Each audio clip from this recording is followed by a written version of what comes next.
Well, like I said, today is November 8th, 22. After I got into work and I had to deal with some issues, I went back out to my car, and Dave's girlfriend was outside getting her off in the distance. See, I ran into a lady from my church today.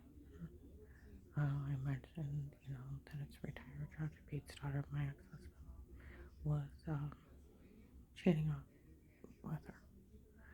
And they tried to have me killed to get everything. I said, they even stalked me and date raped me and tried to frame me. And I said, I found out a long time ago. She said, and you will be. I said, I don't even have to be anymore because I already was a long time ago. Found out son of everything. She just looked at me and left real quick. Okay. There was a young blonde girl. Her and me and friends would torment me at the family church. And they'd follow me around and they knew everything about the case and seen me inside my house and were gonna in here. Okay. Michelle's supposed to be a young blonde girl. Okay. Um, when I went out to my car spot from the case. They were off in the distance. This girlfriend. They did all this for us. No, she didn't know we were dating, and they did all this for us to get everything. No, nobody should say anything to her. I found out she got a medical certificate, and he said that she's always been good taking care of people. And she didn't know we were together, and it was them doing all that. Nobody should say a word to her.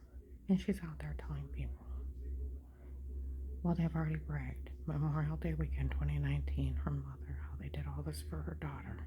It was their family doing this. That was Memorial Day weekend 2019 at the food counter, a white woman screaming it out. And then August 10th and 11th, 22, by the hair salon, Walmart 62 again, how they called Will and explained Michelle and he set me up. All these people could have took up enough money and paid me off and been human. But they're monsters. And they're pure evil. They have dehumanized me. They have raped me. They have drugged me. They have cut me. They've hurt me on ungodly levels. They try to kill me and my family for a fucking split level and some shiny diamonds. They are nothing but pure evil. And here they were stalking me and drugging me and framing me before being total asinine idiots. And then have people terrorize me for 4 years on their crimes of photoshopping shower scenes, I guess, and date rape drugs where they lied they had sodium pentothal reports and then used an agent that her dad was friends with or one of her other lovers. However, they knew well. Because I told you November 6th at Canton Central Baptist. November 6, 22, they were in there saying that it was the agent that called her back. It's the one that went and told on her before she called him back. And that officer knew and didn't tell anybody. The one that looks like Lodick. He's a Stark County sheriff. See, they knew the whole time. It was for that retired judge. They knew they framed me. They knew they photoshopped me before. And they were sitting back letting them get everything. People need to be afraid that the law will go away. So other people, law enforcement, can terrorize them on everything they have in life. My one friend that worked at the prosecutor's office said they had trouble with backdoor deals. It's become like a big extortion group instead of being law around here. It's lawless. Police and agencies can only be in a home under a threat of life, and they have to speak to everyone before they start. It's the Fourth Amendment. You have a right to privacy. You also have a right to remain quiet. You also have a right to an attorney. You have a right to a fair court trial, bail, and bond. You have a right not to be mistreated, and you have a freedom of speech. And where they call Will, and it was Will that told on me at Pamers, and he had a sheriff with him, a Stark County sheriff, looks just like Lodick. Could be his kid. And he didn't tell on him for obstruction of justice and tampering with evidence, and that's why he badgered me into a false statement. When I try to give a statement of somebody threatening to knife me and the other one getting paid to stalk me and the maker yelling at him, and there was video of it in a store. And if I didn't say I thought I needed rest, because he had Dave nailed, because they were friends. He may even be one of Michelle's lovers, or it's just one of her dad's friends because they said they're friends with him. Those men could have paid me off. He could have put me in a witness protection program and let the government take care of me. under God's green earth. There's no excuse for any of this pure evilness, and it's pure Satanism. Drugging somebody, stalking him, photoshopping somebody a shower scene to make them look weird is just asinine. Asinine. It's this thing with drugging me up and lying they had sodium pentothal reports and then using one of their dirty agent friends out of the area to grab my case and then bully me into that. And then leaving me up there to die for them to terrorize the hell out of me, keep breaking in, stabbing me with needles. I'm lucky I'm alive. It's attempted murder. You do realize that. And they try to kill my son and his family. They may have killed up there, and they think it's okay to get things out of attempted murder, extortion, racketeering, drugs, and kidnapping.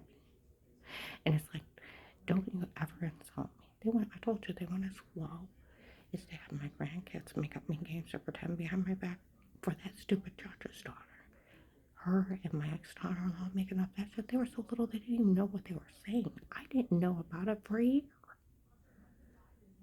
And until my granddaughter was laughing about it, it was, of course, it never happened. Of course, it wasn't true. We made it up. And I'm just sitting there, oh my God, because the police, when I said they'd make up something, call me a bad word, they already caught them lying in the state investigation where they opened their Protect a Life case. Oh, the lady there said they found it. Well, it wouldn't be hard. Massillon Police works. The drug and gang unit protects me when I go in there because these people drug the hell out of me. See, it's not funny. And they all need to go to jail for this. I was found innocent of everything in 2018. All my children spoke highly of me. And the other ones were giggling and laughing because retired Judge Pete and their mama told his daughter Michelle, their friends, and they wanted Auntie Cheryl Papa to get the house. And later on, to Flora, they were making everything up. Yeah. They wouldn't like to wake up with bruises. They wouldn't want people terrorizing and publicly humiliating them. A lot of people would have killed themselves because they couldn't handle all the stress of these people and being raped and tortured, trying to get somebody help. Do you realize how evil they are? Evil. And they want to say, oh, no one should say anything. She didn't know we were dating. And they just did all this for us to get everything. Well, someone needs to get off their ass and put them in jail. Like I said, I was in police protected custody, and all the police, and since these people showed the login, like man can and can't, May 19, if you didn't hear John's kids right on the third step up, Karen Davis' girlfriend is Michelle, it's Michelle. But the house wasn't meant for Grandma, it was meant for Auntie Shell and Papa. And Grandma needs to get out. And then like Sheriff John said, January 12th, 22 at Walgreens, North Main, one of those kids get caught stating they made everything up. They're documented games of pretend as mess. For shame on all these people. They need to be afraid how evil our so-called legal system is. A lot of people need to go to jail for this because they are nothing but Jeffrey Dahmers, Jim Jones, and they are monsters from hell that will kill for to steal everything you have in life for their own personal